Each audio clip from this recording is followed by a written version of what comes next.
You feel this nervousness on the phone there? Sir, I've been trying to make an urgent phone call up there. Well, I don't think it's something I want to do on an overseas phone. You gotta make some phone calls. Hang up the phone. Prank caller. Prank caller.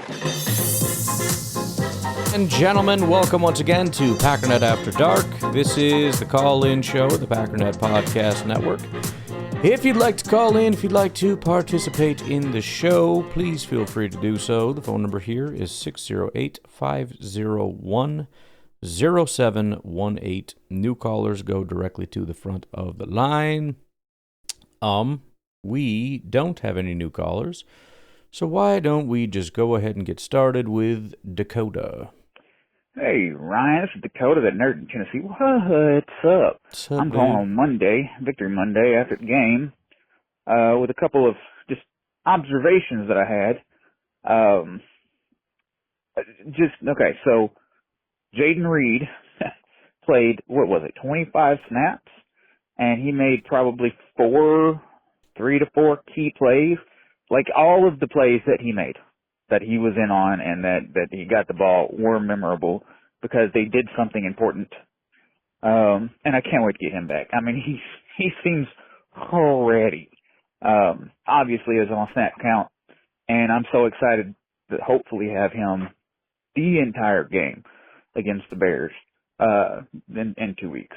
And then it was weird because, Wicks just had a killer game, and he did very little. I mean, they used their tight ends a lot more in this one, so I guess it was more of a stop. Well, I mean, I don't know what that was.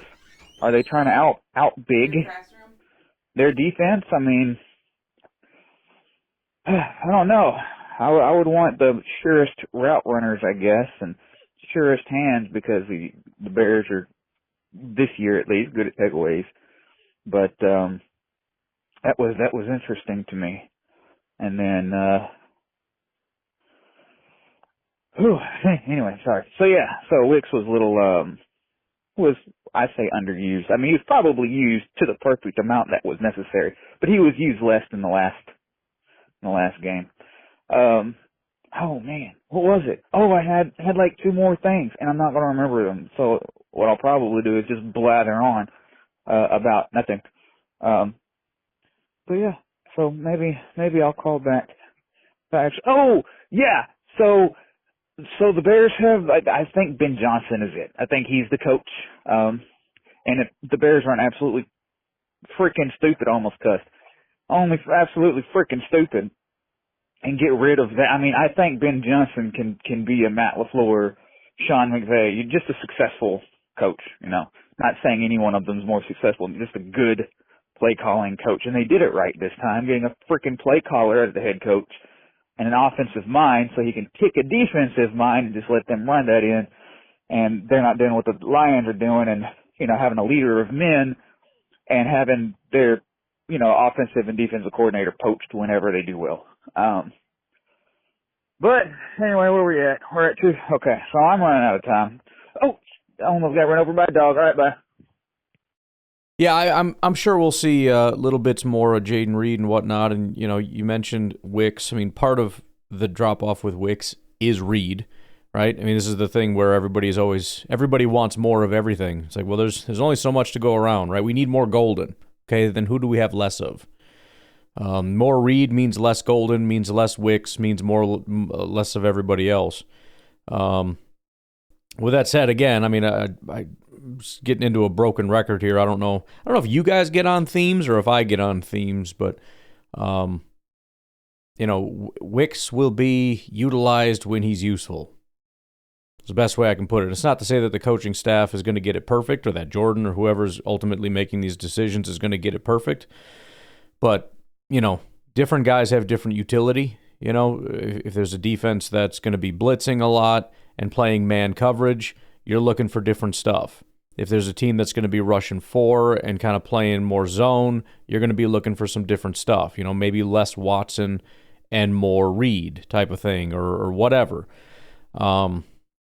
So, yeah, different teams present different things along with different injuries mean, okay, we have to supplement that. So maybe this guy needs to stay in to block. Otherwise, we would leak out our tight ends more, or maybe we'd use our running backs more, but we got to keep them into. It just, you never know. You never know what exactly. And then on top of that, you just got game script. Whatever your plan was, to some degree, goes out the window because Jordan Love has to make his own determinations on what exactly to do in this situation. If he's under duress, that original concept to get the ball out there, not so much. I'm going to dump it off to the back. I'm going to dump it off to Reed or the first person my eyes on, or throw it away or whatever. So I wouldn't overanalyze this stuff. Wicks had a good week last week. Why didn't he get more play this week? Because it ain't last week. That's why. Same with the tight ends. We use a lot of tight end. Well, don't expect it next week. Why? Because it ain't this week. Ben Johnson, I agree. I was hoping that would not be the case. And, obviously there's still more time to see how things turn out. There's a lot of guys that do good stuff initially and then start to fall off because they kind of get figured out. So that initial burst of dang, we don't know how to stop this guy, can change pretty quickly, and then it becomes a secondary question. Not just how good are you as a play caller in the one thing that you do, but how good are you as a play caller philosophically, where now that you have to make it, people are adapting to you, how well can you adapt what you do to what, you know what I mean? So those will be continuing questions, but as of right now, and I think it's a big part of why the Bears are so scrappy despite having so many deficiencies, is Ben Johnson. His ability to get guys open, as I've said since day one, is frustrating because guys are open a lot. And even a below-average quarterback like Caleb, he can look pretty good at times. You know what I mean? Especially if you have a good pass-blocking offensive line and he's hard to get down. So he's not under pressure. He'll likely find the open guy. He'll airmail way too many passes. Imagine if you had a good... That's the other thing. It's how could you say Caleb is bad? Put a mediocre game manager in there, and you'll see what I'm talking about. Go get Kirk Cousins. See what that dude's doing. He might have a little bit left in the tank. Put him in there. I'll show you exactly what I'm talking about. Because they would thrive. You know who would thrive? You know who would be perfect in this? Jared Goff. Which is why he did. Which is also why he's probably not having as good of a year this year. Get a guy that'll sit in the pocket and just throw accurate passes to open guys. Thrive under Ben Johnson. Caleb's good because he can hit those guys once in a while, not nearly as much as pretty much anybody else. He's the least accurate quarterback in the NFL. But also occasionally he'll be able to leak out, extend the play, and then, throw to guys that, whereas other guys maybe would not have been able to do that. The problem is, those are very rare instances. So if he does that 2-3 times a game, as annoying as it is, there was probably 15 opportunities for you to complete a pass earlier that you didn't. So it doesn't look as fancy. It's just like a throwaway or an incomplete or whatever because we didn't see the open guy that didn't get thrown to. So you don't see the negative as much as you see the positive, and the positive is shocking how good it is. But, again, through 4 quarters, it ends up being, Ben Johnson's going to be looking at Ryan Poles going, bro, I'll keep working on him, that accuracy and everything else, but, this is crazy. But, no, I think Ben's doing a good job. I think he's coaching well. I think he's play calling well. It's unfortunate, and it is scary for the Bears for the future. I talk trash because of what they are as of today, but I'm terrified of what can be. If Caleb improves, we are in serious trouble. If he doesn't and they get a new quarterback that's just accurate, we might be in trouble. So we got to just hope for things to fall apart and soon. Dakota Part 2. Hey, it's Dakota again. I'm going to go ahead and continue that call. So, yeah, I wanted to talk about Ben Johnson, who is actually a good, what is he? What is he? He's a head coach. Mm-hmm. A good head coach. But, just imagine if he gets an actual quarterback that can not only pass the ball accurately, but also make the decision to pass the ball quickly. If he can get that, I'm worried. Because to be honest, this game was really close, but I think it was really close because a couple of times we had 3 and outs. We should never have 3 and outs. Have at least 10 and outs. I don't know. Give the what's it called? The defense a rest. If our defense had a little bit more rest, I don't think they would have scored that much. But then the Bears offense just moving the ball on a tired Packers defense, all that was zero Caleb. That was Right. zero quarterback. That was, first of all the holding, because Caleb did not get sacked enough. And I know everybody's going to talk about it, so I'm not going to harp on it. But it's all the holding, because Micah Parsons can't get a freaking thing. But he was so close multiple times that if people did not just blatantly hold him, there would have been at least two sacks, maybe three, that were his alone. And then, anyway, those drives where they were just driving up the field, and it was zero Caleb, that was all Ben Johnson. That was all play calling. And then Ben Johnson got a little bit too cute. And I also wanted to point out that it was the most eloquent and beautiful and perfect ending to the game, where Ben Johnson is not only getting too cute, but he puts his trust in Caleb, and Caleb gives him a pick. That's one of those, end of the game, it's all on your most important player, and he did what we know Caleb does. So, I mean, of course Bears fans are going to squirm and, contort and find all the excuses that is not, his fault. But, somehow that receiver should have been, 5 yards closer to him, because that's the receiver's fault. Not that the quarterback knows where the hell the receiver is and knows how to throw the damn ball to him, but whatever. Anyway, so yeah, Ben Johnson's it. Caleb is not, and if he gets a good quarterback, that's actually kind of terrifying. But anyway, all right, bye. Yeah, but I mean, that's so far out. Caleb was such a massive investment. I mean, he's absolutely going to play out the rest of his rookie contracts. We got a couple years there, which is a couple more years to hopefully expose Poles, because Poles is probably going to get a little bit of a reprieve here because he got the quarterback, even though it's not really panning out. And that'll be a couple years to figure out Ben Johnson, because the NFL will continue to move on, and we'll see how long he can kind of maintain that, because nobody really, it's still, McVay and LaFleur are still good play callers, just like Kyle Shanahan. They're all still good play callers, but it's not to the point where it's like, oh man, nobody ever wants to play that guy. That guy's the craziest person in the world. It's just, no, they're good at their job, and it's going to be tough to whatever. But a quarter of the league has guys like that now. So look at Andy Reid over there with what they're doing with Kansas City. You got the Rams, you got Baltimore, you got San Francisco, you got probably Seattle, you got Indy now, even though, they're not playing their best ball, but in terms of just play calling and offensive mind, your quarterback sucks and all that, but there's a lot of talented offensive minds out there. Some of them just are saddled with bad teams, and some of them aren't getting as lucky as Chicago with being a bad roster with a good coach and a mediocre record. You end up winning more games than you should, and you have a good record, and then everybody thinks you're better than you. But Ben Johnson's pretty good.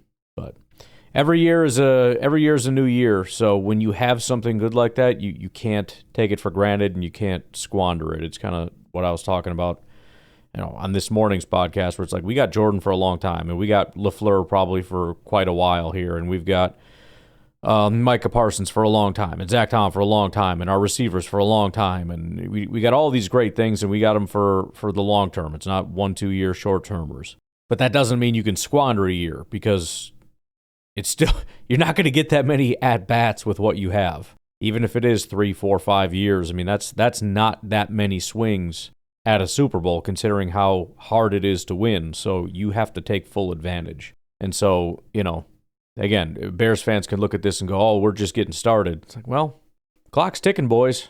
Clock is ticking. I mean, the Lions not too long ago were just getting started. I mean, what, like 2 years ago was their first legit at-bat?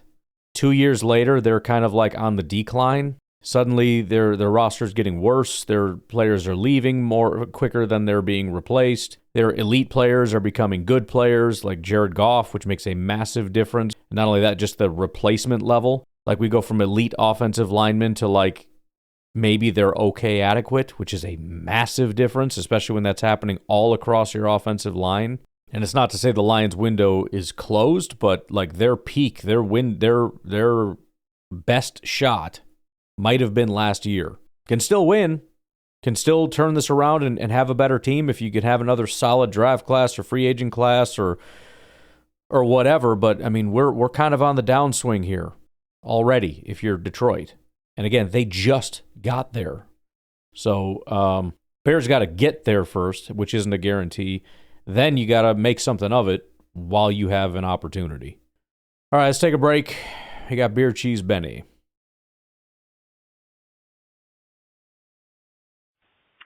Hey, this is Ben from Minnesota. If you want to call in, say... Very sorry, by the way. I said beer cheese. Beer cheese is the next 3 calls, and I just saw it's the same logo, the same color for the B, and then, I just assumed, so my bad.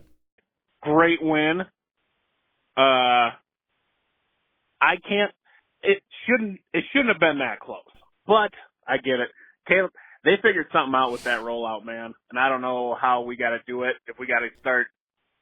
They really did, and it really worked. The problem is with gimmicky stuff like that, it will get figured out. That kind of stuff is not something you can just do. You know what I mean? Especially when it's something where it's, and I don't know definitively, I haven't looked at the stats or anything, but it's like when he rolls out to his right, he is superhuman. When he rolls out to his left, he is dog crap.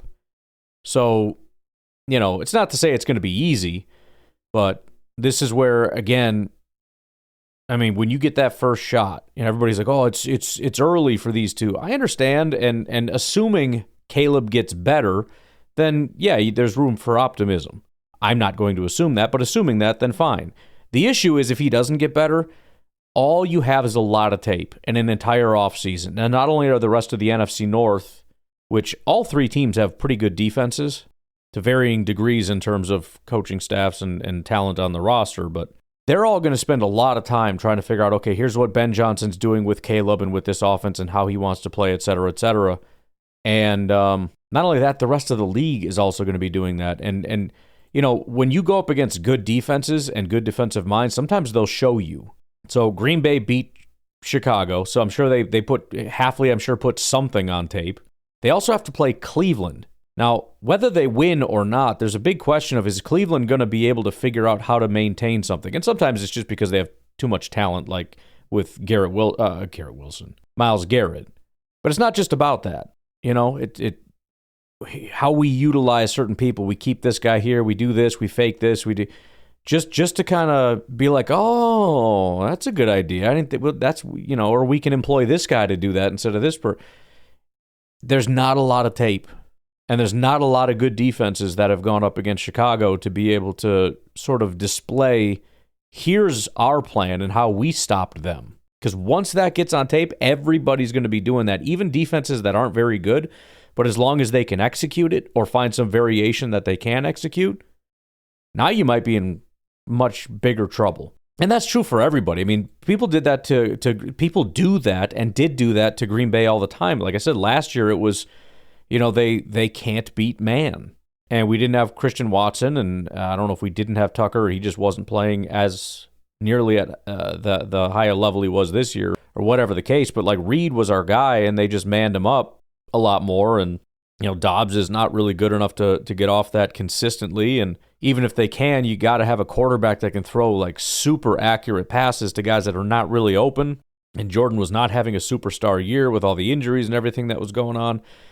And so at some point, somebody just put something on tape, everybody copied it, and the Packers struggled. But it's very hard to defend talent. It's not that hard to defend gimmicks. It's just a matter of somebody figuring it out. And the roll to the right thing is kind of a gimmick.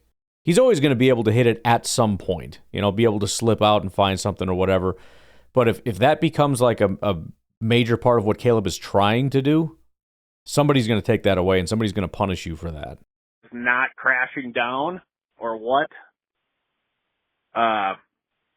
But Parsons was all over Williams, and I loved it. The refs, I'm not going to blame the refs. Not like that. Few whatever calls, but it is what it is. But they need to stop letting them do that whole we got him stopped 2 yards, and then the whole pile comes and pushes them for another 4. That's a joke. The whole stat line would have been different if they stopped him where we stopped him. And that was a comment I had made, I think, during the game. Not that any of you would have heard it, but it's like, why don't we just snap the ball, give it to the running back, and then have the offensive line just grab him, pick him up, and just start pushing? I mean, that's essentially all they're doing all the time. It's so stupid. They had a touchdown off of that where we had them stopped, and then, you know, a linebacker has a running back stop, and you have two 320-pound offensive linemen come in and push. What do you think is going to happen? I don't. I know the general sentiment of like, we'll just stop them. I get that, but at some point we're not talking about football. This is something stupid. If everybody stopped, blow the whistle. They let it go too long. I don't know. I don't like that as a part of football. I don't understand when that became a thing, that it's now just a rugby scrum. Right. But that needs to stop. I can't believe more guys haven't gotten hurt because of that. But, you know, whatever. Keyshawn made up for it in the end. I don't know. My thoughts are all over the place. I get that. Great win. Jordan Love is absolutely balling. And my guy, Evan Williams, every single game. He's in every tackle. I love it. He is all over the place. He is like a very small middle linebacker, and he's great. So, all right. Have a good one. Go Pack, go. We'll see him again in 2 weeks. We can do it all over again. All right, bye. Looks like it was around 2005. I do remember it definitively becoming a thing when they said that they were going to start allowing that or whatever. So I didn't realize it was that long, but it's been since 2005. But essentially, it used to be against the rules, and then they determined it was just too hard to enforce that rule, and so they stopped enforcing the rule, and now you can basically just do it. But it is frustrating because the defense will make a good play, and then the offense comes in and just starts pushing, and it's like, I don't know. I mean, I know a lot of people look at it and they're like, well, then just stop it, or then just start doing it yourself or whatever. It's like, okay, but that's kind of a separate point. There's two separate points here. Number one, once it's in the NFL, you absolutely have to try to find ways to minimize the damage of it and maximize the benefit of it. It's kind of like with the holding of Micah Parsons thing. Well, technically the rule is this and thus and whatever, and so you need to just beat the block even if you're being held. And on the flip side, you need to just start grabbing people around the neck since it's legal. Okay, granted, again, since we've determined that it's legal and the NFL will not enforce it, yeah, we have to start minimizing the damage of it as well as maximizing the benefit of it. That's separate from the question of should we allow this, period. They're two separate questions. It's like, you know, my dad gets drunk and beats me. Well, then, you know, looks like you're going to have to start working out and learn to fight so you can fight your dad back, or you know, maybe get a new door so you can lock the door so he can't kick it down, get a reinforced door, go get a job. I understand that there's mitigation tactics, but I don't think we should take it to the extreme of saying that we shouldn't try to get him to stop being an alcoholic and beating his kids. You know, well, just stop him from doing it. Just fight back. No, no, I don't think so. I don't think the answer is always just suck it up and you know, deal with it. Sometimes, but not every time. Hey, Ryan, everybody. Richie's Benny. So do. Can we talk about the whole thing where we challenged, and it was totally an interception and or fumble? I think it was pretty much an interception.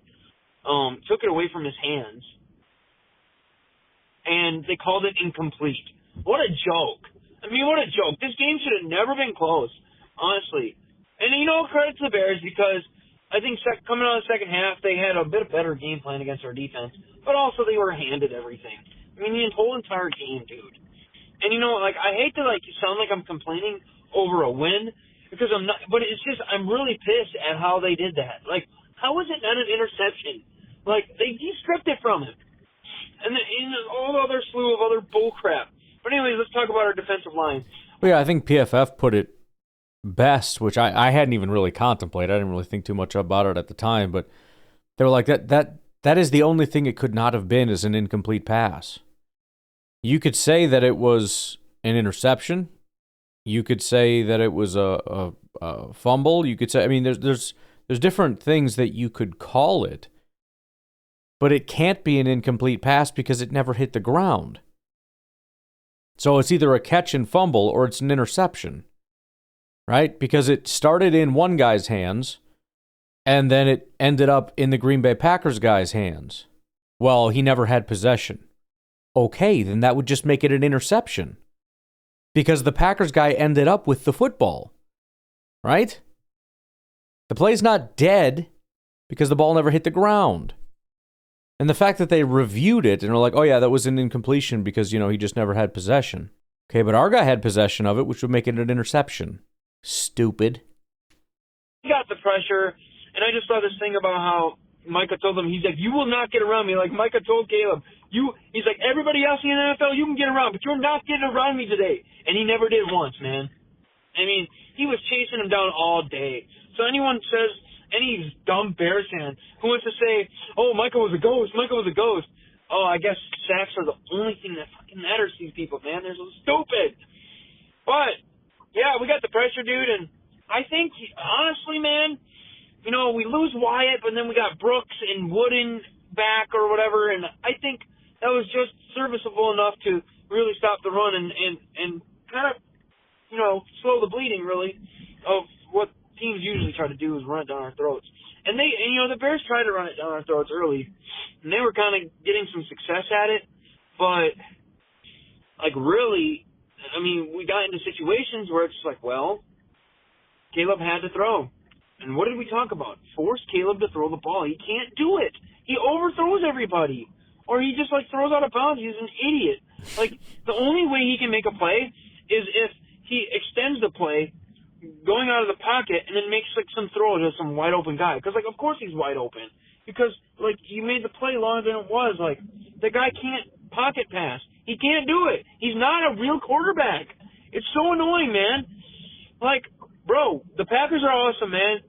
I'm telling you, dude, just the way that LaFleur has been, every week I feel like defenses of the other team that we play, they don't know what to do. They just don't know. They're crap, now this guy's getting the ball. And it's I don't even know what's happening. All of a sudden, Josh Wiley's getting, a huge first down. And you're oh, crap, dude, I didn't even think about him. I forgot he was on the team. And, LaFleur is cooking right now, bro. And I kind of agree with you. There was one point in the game where I'm like, dude, we have got to stop running the ball. Enough. Because they were all slow developing, and everybody saw them coming. That's what I hate. Yeah. I don't think it's you, Beer Cheese. I think it's me. I think you put me in a trance, and you're just so beautiful with your words that I just am hypnotized. But I'm always at a loss for words here. I agree with you. I do agree with you. So there's that. Let's try it again. Let's try one more time. See if I can get it this time. Beer Cheese Bane here. Ryan, I just listened to the Victory Monday episode. You said go Pack Go. Ryan said go Pack Go. I don't even remember saying that. I must have been. I don't know. I don't recall. The best Victory Monday of my life. Oh my gosh. Oh, let's go, man. Oh, and I'm at the end of the episode here, obviously. That's when you said it. And I'm about to listen to the song, Better Be Good, dude. I hope so. I don't know. Yeah. I just love it.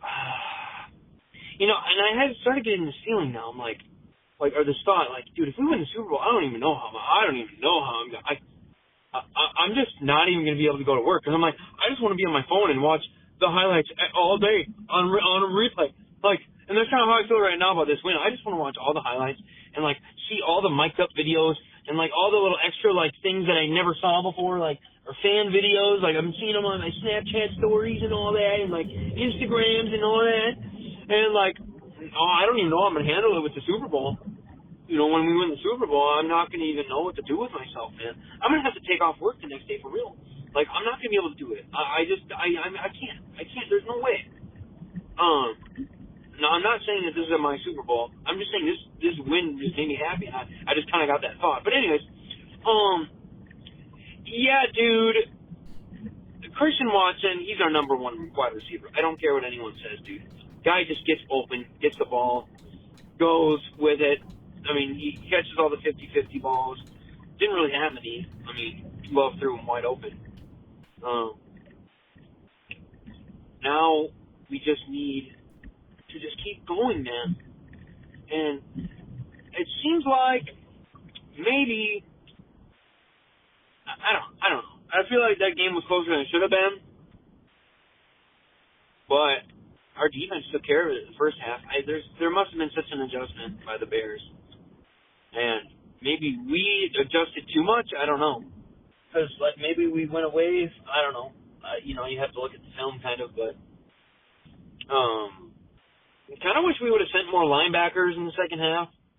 We weren't really blitzing at all much. But I know we don't typically anyways. But it would have been great if we had sent some linebackers more often.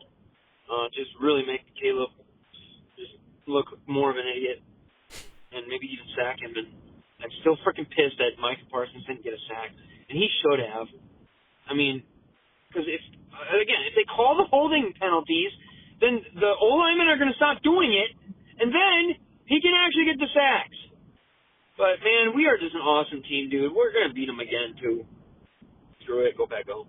Go Pack, go, beer cheese. Okay. All right, one more here. Brian, sorry, this is like my eighth call, I think. I don't know. Man. Third, I think. But I saw a thing where they said, apparently, Keyshawn Nixon at the end of the game, that was not his man to cover. And apparently Evan Williams blew it, and he knew it, too. He said, he was like, I was just praying that somebody got him for me. And he was like, what do you know? Jesus himself, 2-5. Came in, he called Nixon Jesus. That's blasphemy, but I'll let it slide this time. So that is just amazing awareness by Nixon to realize, screw it, dude, I got to cover this guy or we are screwed. Like, just amazing. You know what? For as much as Nixon pisses me off a lot, he really does come clutch. He's come up clutch a lot for us, man. For real. This year. He's an awesome. And so that's great. I wish the game didn't come down to that. I wish it was just, I wish we had just scored in the play before or whatever and I guess maybe not have given up. Made them get 21. I wish we would have won 28-14. But, it doesn't matter. I'm just glad we won. But, yeah, that was an amazing play, dude. And I just don't get why they didn't run the ball. They had no problem getting, 3-4 yards, much less all they needed was one. But again, I was telling my boss, we were talking about the game, and I was like, honestly, it kind of wasn't a bad play call. Because we're expecting run. We're all expecting run, and then, he rolls out. And we're like, oh, crap. And then that's kind of what happened. And Nixon just had the awareness to go cover the guy. So not a terrible play call, but, again, I feel like they get it if they run. So, Ben Johnson, you're an idiot. That's terrible. I thought you enjoyed beating Matt LaFleur twice a year. What happened to that, man? Kind of weird, man. Kind of weird how you lost the first one, so now you can't beat him twice.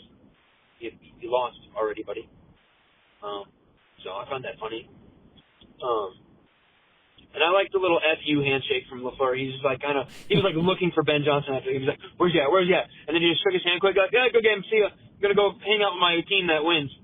Unlike your team who's frauds. Well, that was a point that I was going to make. Somebody else was talking about that I didn't think of, but the creativity thing, which has a tendency to come back and bite you. He's still doing that, where it's, I think everybody acknowledges, again, he's a talented play caller. I'm not saying he's not. But this tendency to be too smart for your own good, which we saw a ton in Detroit, which I think was partially Ben Johnson, probably a ton that roided out caffeine freak, snorting coke. But even here, it's like everybody knew what you were supposed to do. And nobody knows really why you did what you did. So it's kind of stupid. So this need to be ultra creative and whatnot can absolutely be a detriment. And even the point about deciding to give the ball to Caleb, that's a coaching decision. And a stupid one at that. Just is. So these are the things that give you hope. We'll take a break. We'll be right back.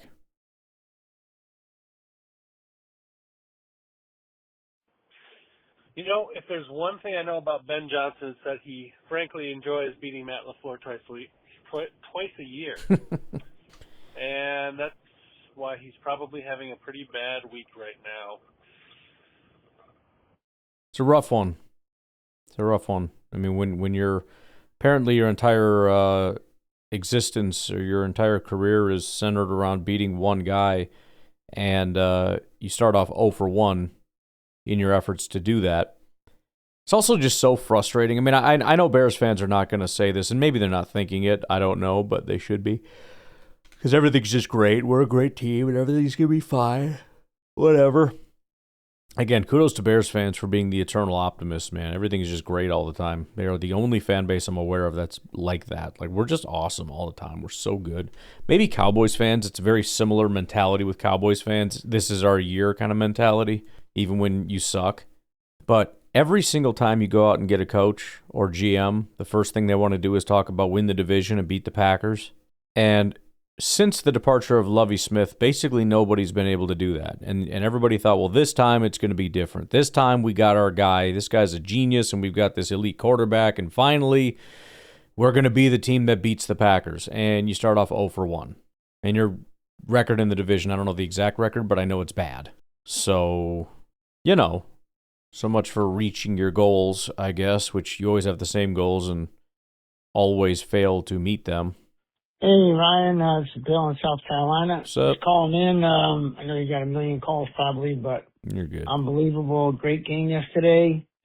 I hope Matt lets Jordan drive this Ferrari that we have when we get into the playoffs. I want to give a shout-out to the offensive line pass protection, really doing a great job of late. And the defense, man, to hold that Bears offensive running backs to not any explosive runs is amazing, because that O-line on the Bears is something, and also the runners are. So Sure. you guys did a great job. I know they got kind of tired at the end, but hey, that's the difference. It comes down to a few plays. Caleb Williams made the one at the end that we didn't. We know we've been on the other side of that with Jordan doing that sometimes, but now hopefully he's over that hump. But yeah, everything's good. And also, you need to stay upstairs like for the rest of the year. I know. So, I know. Just let you know that. All right, have a good one. Go Pack, go. That's the part that sucks. Like, can I even start if I'm watching the game and it starts off bad, do I just walk away? Do I just have to go upstairs with no TV? Maybe I can watch the game upstairs. Do you think that's... I don't know. I don't know if that's allowed. I am going to have the house to myself, so I can make it a comfortable environment upstairs, chilling, I don't know. We'll have to figure that out, I guess. I know what everybody is thinking, which is don't even chance it. You go sit on the couch and you stare at nothing. You stare at your wall, and then just let the 4 quarters go by, and we'll let you know if what happened. I'm just telling you that I don't think I can do that. I don't know. I don't think so. We'll see. We'll see how it goes. Yo, Ryan, it's your uncle Rico. Yo. We got a little bit of a Boise thing going on here. What? But anyways, I was just listening to the pod, the After Dark, and I kind of felt your pain a little bit on you said you were getting frustrated because we were running the ball. And I think we had a good running day, but yeah, I think that we got to do that right. Because of the time of possession. It's cool when we can score in like 4 plays, but then the defense takes a beating they really need to get a little more rest. And so I don't know what to think about that. I'm kind of torn. It's sweet when we zip, bang, boom, touchdown. But then the defense is back out there battling. And then we get the ball and zip, bang, boom, touchdown. And, yeah, you know what I'm saying? So I don't know. I wish we could, I wish we could score quickly and get the defense off the field quickly. But anyways, speaking of the defense, Keyshawn, a little frustrating getting his penalties, but I thought he made some amazing plays, like that touchdown to that guy that I can't pronounce either one of his names. I swear Keyshawn came up with that ball. I was like, man, Keyshawn got an interception. But then, nope, somehow it slipped through his arms and into the other guy's arms, and they're both laying flat out, parallel to the earth. I thought that was an amazing attempt. It's kind of a miracle he didn't knock it away at least. But, yeah, I was impressed with that. And, Musgrave's catch was a catch. We got screwed out of that one. And, not that it really mattered. I don't know if it had a large effect on the game. I guess it probably did. But just for his sake, I think he should get credit for when he does something well, and that was awesome. And then Williams' interception that he didn't get, that was almost a catch by the Bear guy, and then it was an interception by Williams. I'm pretty certain it was an interception. I don't know why that didn't happen, but one thing in that play, I wasn't sure. He had it pinned against his chest, and then he held the ball up in the air so the guy could whack it out of there. I think he was just going to be like, hey, look, Dan, I got the ball, and he holds it up. I was like, dude, don't hold the ball up. Hide it against your body until 20 minutes later, whatever. I don't care. But either way, it was a good game. I really, I know you don't like those kind of games, Ryan. You'd rather we blow them out by a million points, but I think it was cool. It was very entertaining. And it's unfortunate being my brand of Packer fan. There's some people that genuinely enjoy the grind, the good. I want a good fight or all that. I don't want a good fight.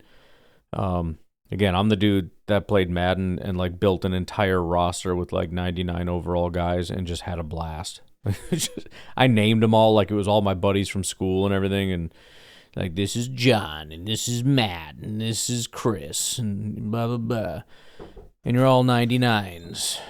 But yeah, Packers don't like to do that a ton. They don't like to win by, what did we say was a blowout? 20 points. They don't like to win by. I don't know what I looked it up recently. I don't remember what number I had selected. It might have been 20 or 14. I don't know. But Packers are pretty low on that list, which a lot of people would say is very concerning because point differential being a big part of analysis for some people. It's not a bad thing. I just prefer other things. But yeah, they like to keep it tight, man. They like to keep it tight. Trying to think of what song that reminded me of, and then I realized I probably should just not remember that. It's not good. Oh wait, I do know what it is. I'm not going to sing it because I still don't know if that's inappropriate or not, so I'll just leave it alone. But I remember the lyrics. Uncle Rico got cut off because he couldn't shut up. But so I don't know. I think I liked the game. It was very entertaining, and I really liked the part where the Bears fans were so certain they were at least going to tie it up, if not win, and then taken away by old K9. Way to go, K9. I think he redeemed himself, and he in one interview he said he'd been longing for an interception. Of course, all the DBs are, but he said he didn't. After the game, he thought he was just going to go home and cry. Kind of brought a little tear to my old K9. He's a good dude. Sometimes he just gets a little emotional, gets into it. All right, then. Rico out. Go Pack, go. On to next week. It's all right, man. Everyone gets a little emotional once in a while. We don't need to talk about it. We don't need to rub your nose in it. It's fine. It's totally fine. RLS, we'll do RLS, and then we'll get out of it. I'm getting tired, man. Hey, what's up, Ryan? It's RLS, man. I called yesterday. I think maybe twice I said it's about how Packer fans, we need to win gracefully because we've been here before. So we should act like we've been here before. And we should be graceful in our comments to Bears fans because in 2 weeks we're going to play them again. And we don't want to give them bulletin board material. And at the same time, we don't want them to think that, we're so used to losing that we have to act a fool, when we win because that's not us. But forget all of that. Forget everything I said because I'm out here trying to be, a good, gracious winner. And I swear it's disgusting. The Bears fans, it's almost, dude, they won't stop. I've never seen delusion, like at this level. It's crazy. Like I had to check out of Twitter for a little bit because my feed is just nothing but Bears fans, just delusional. There's the things they say. It's almost like I feel like Bears fans are like they've been so adverse to like advanced analytics, because they lose so much, and it's like why look at that? Why be told the statistics behind how bad they lost when they saw with their own two eyes, right? I think they're so used to rejecting advanced analytics and statistics that they don't even it's like they don't think to look at it before they say comments. I saw something that said today that I saw a lot of things, but one particular that stands out to me was you'd better believe that if Matt LaFleur could have Caleb Williams, he'd dump Jordan Love or something. Yeah, I saw that. Just literally just complete nonsense where it's like, all right, so you make this comment. At any point, did you even look at any analytics? Did you even look at statistics? Did you even, even if you didn't, with your own two eyes, you have a consistent quarterback that's completing the majority of his passes, that's racking up touchdowns, and you have a quarterback that can only throw when he runs to the right, right? It just blows my mind, man. I don't know, man. It's just like, So I take back what I said, Packer fans. Hey, talk trash. Let these guys have it, man. Clearly, they don't want grace. They don't want grace. They don't want you to be graceful. They just want problems. They came for problems. They want smoke. Give them the smoke, man. All right, Ryan, I'll talk to you, bro. No, you're right, and that was kind of my point to you, and because I had the same strategy. I was like, I'm gonna go on social because Bears fans know me as like a troll Packer fan, whatever, which I'm not, but that's how it comes across. Because whenever they see me, I'm talking about the Bears and all this other stuff because that's how social media works. It starts feeding that stuff to people. But I was like, I'm gonna be cool, man. I'm gonna go online. I'm gonna say GG, see you in a couple weeks, and that's it. And it was not like if I'm a Packer fan and we just lost, I'm ready to get eviscerated by Bears fans. I was prepared for that. You just have to. You talk your trash. You get into all these fights. There's a chance you lose, and it's not a low chance. I don't care who you're playing. And it was just gonna suck. And if I saw a Bears fan come out and just be like, "Good game, bro. See you in a couple weeks," I'm so happy to see that. Because first of all, thanks for not being a douche. But also, that's super gracious. You know what I mean? That's awesome. It's like that Schindler's List thing, which is probably extreme to bring that up as an example, but it popped into my head. Real power is having the ability to do something and choosing not to. I pardon you. He ends up shooting a little kid in the back, I think, at some point. But he didn't really buy into it. But there's something there, Such a good movie. It's one of the, you shouldn't call it a good movie, but it is such a good movie. I pardon you. That freaking guy. What are we talking about?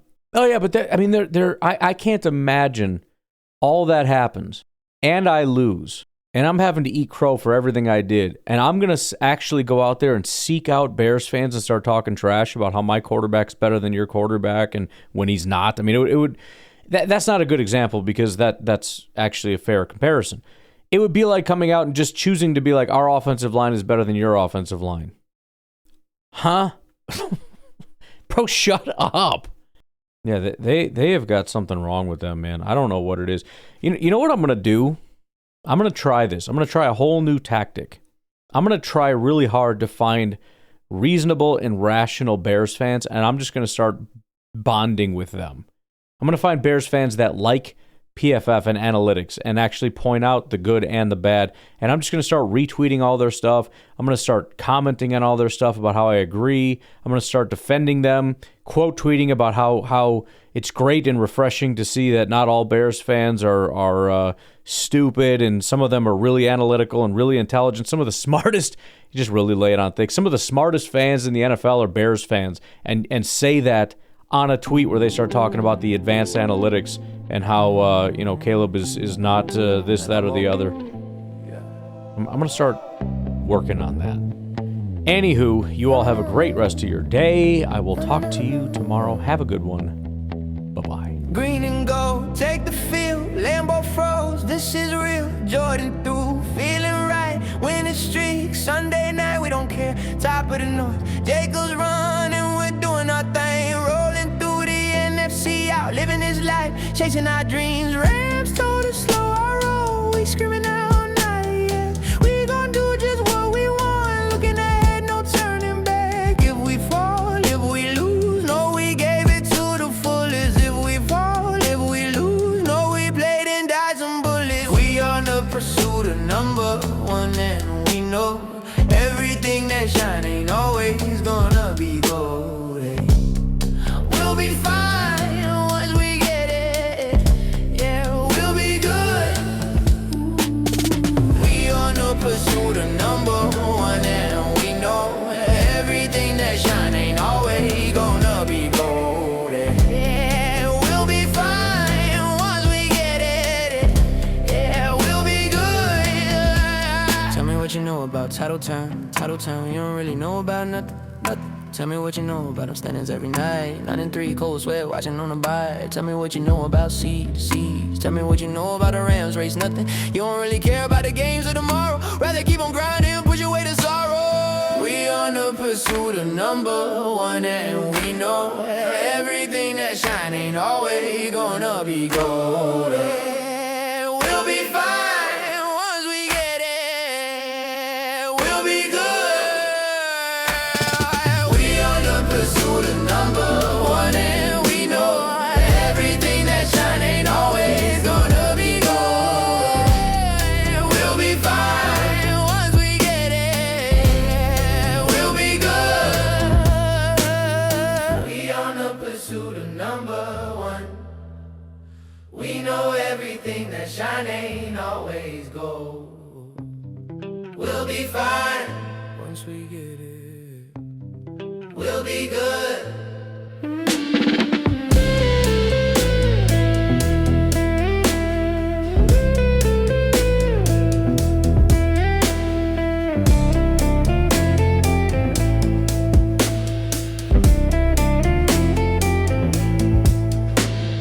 We on the pursuit of number one, and we know everything that shine ain't always gonna be gold. We'll be fine once we get it.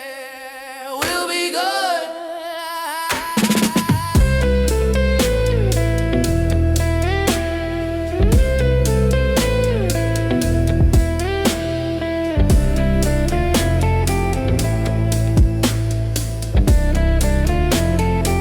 Pursuit of number one. Yeah, we gon' get it. We'll be good. Oh man. Alright.